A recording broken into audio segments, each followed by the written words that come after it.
بسم اللہ الرحمن الرحیم۔ السلام علیکم، میں ہوں ناصر عباسی اور آپ دیکھ رہے ہیں ہمارا یوٹیوب چینل۔ ہمارے بہت سے جاننے والے اور ہمارے ویورز ہمیں کہہ رہے تھے کافی عرصے سے کہ انڈیا کی ویزے کی تازہ ترین صورتحال سے ہمیں آگاہ کریں۔ تو تازہ ترین صورتحال یہ ہے کہ انڈین ہائی کمیشن اسلام آباد بہت کم ویزے ایشو کر رہا ہے۔ ویزے آنے کی تعداد بہت کم ہے اور ویزے جمع تو ہو رہے ہیں لیکن پاسپورٹ بہت دن میں واپس آتے ہیں۔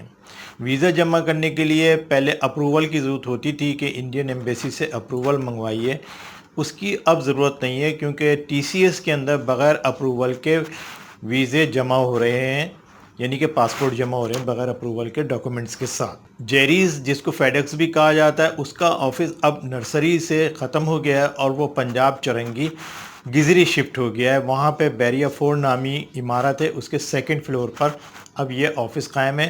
اگر آپ کو فیڈیکس میں ویزے جمع کرانے ہیں تو اس کے لیے آپ کو پنجاب چرنگی جانا پڑے گا، اور ورنہ لوگ زیادہ تر جو لوگ ہیں وہ ٹی سی ایس میں ہی جمع کرا رہے ہیں۔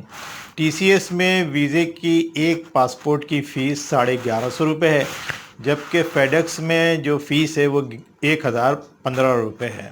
ویزا جمع کرنے کے لیے سب سے مین چیز ہوتی ہے اسپانسرشپ سرٹیفکیٹ فارم، جو انڈیا سے منگوانا پڑتا ہے تصدیق کرا کر، اور جو آفیسر تصدیق کرتا ہے اس کے سروس کارڈ کی فوٹو کاپی بھی چاہیے ہوتی ہے۔ یہ پہلے اوریجنل جمع ہوتا تھا لیکن اب ٹی سی ایس میں اس کی کلر کاپی پہ بھی ویزے جمع ہو جاتے ہیں، کیونکہ وہاں سے اوریجنل آنا بہت مشکل ہے۔ انڈیا اور پاکستان کے درمیان ابھی تک ڈاک کا سلسلہ بند ہے، اس لیے آپ اسپانسرشپ سرٹیفکیٹ فارم اور دیگر کاغذات واٹس ایپ پہ منگا کے ان کی کلر کاپی نکال کے ٹی سی ایس کے اندر جمع کرا سکتے ہیں۔ ڈاک کیونکہ بند ہے، اس لیے بہت سے انڈیا سے آنے والے مہمانوں کے لیے پاکستانی یہاں سے ایفیڈیوٹ بنوا کے بھیجتے ہیں، جو کہ ڈاک بند ہونے کی وجہ سے ان کو بہت پریشانی ہو رہی ہے۔ ابھی ایک صاحب نے اپنی بیٹی، داماد اور ان کے بچوں کو بلانے کے لیے ایفیڈیوٹ بنوائے تو ڈاک بند تھی۔ وہ ڈی ایچ ایل میں گئے تو انہوں نے 7800 روپے اس کے مانگے 2 ایفیڈیوٹ بھیجنے کے۔ اسی طرح جیریز کی فیس بھی بہت زیادہ ہائی ہے انڈیا ڈاکومنٹس بھیجنے کے لیے۔ پاکستان گورنمنٹ نے واگا بارڈر کھول دیا ہے، لیکن انڈیا کی طرف سے واگا بارڈر مخصوص دنوں میں کھولا جاتا ہے۔ انڈین ہائی کمیشن اسلام آباد جو ویزے ایشو کرتا ہے اس پہ اگر کسی کو اٹاری لکھ کے دے دیتا ہے تو پھر وہ واگا سے جا سکتے ہیں۔ انڈین ہائی کمیشن اسلام آباد جن کو اٹاری لکھ کے دیتا ہے ان کے ناموں کی لسٹ واگا پہ پاکستانی حکام کے حوالے کر دیتے ہیں، اور جن کا نام اس لسٹ میں آتا ہے ان کو بذریعہ فون اطلاع دے دیتے ہیں کہ اس تاریخ کو یہ گروپ جائے گا واگا سے، آپ کا نام اس میں شامل ہے، آپ واگا پہنچ جائیں۔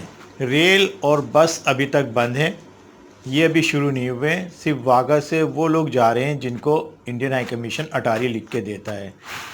حالانکہ انڈیا اور پاکستان نے اپنے اپنے عملے کو ویزے جاری کر دیے ہیں، ایک دوسرے کے عملے کو ویزے جاری کر دیے ہیں، مگر ابھی تک ویزے میں زیادہ تیزی نہیں آئی ہے۔ انڈیا ہائی کمیشن میں جو پاسپورٹ جاتے ہیں وہ 3 مہینے کے بعد ہی واپس آتے ہیں، اور اس میں بھی بیشتر کے ویزے لگے ہوئے نہیں ہوتے، بہت کم تعداد میں ویزے لگ کر آتے ہیں۔ لیکن آپ ویزا جمع کراتے ہوئے یہ بات ذہن میں رکھیے کہ 3 مہینے سے پہلے پاسپورٹ واپس نہیں آئے گا، اور 45 دن کا ویزا دیتے ہیں اور جانے کا ٹائم 3 مہینے کا دیتے ہیں، یعنی 3 مہینے کے اندر آپ بارڈر کراس کر سکتے ہیں۔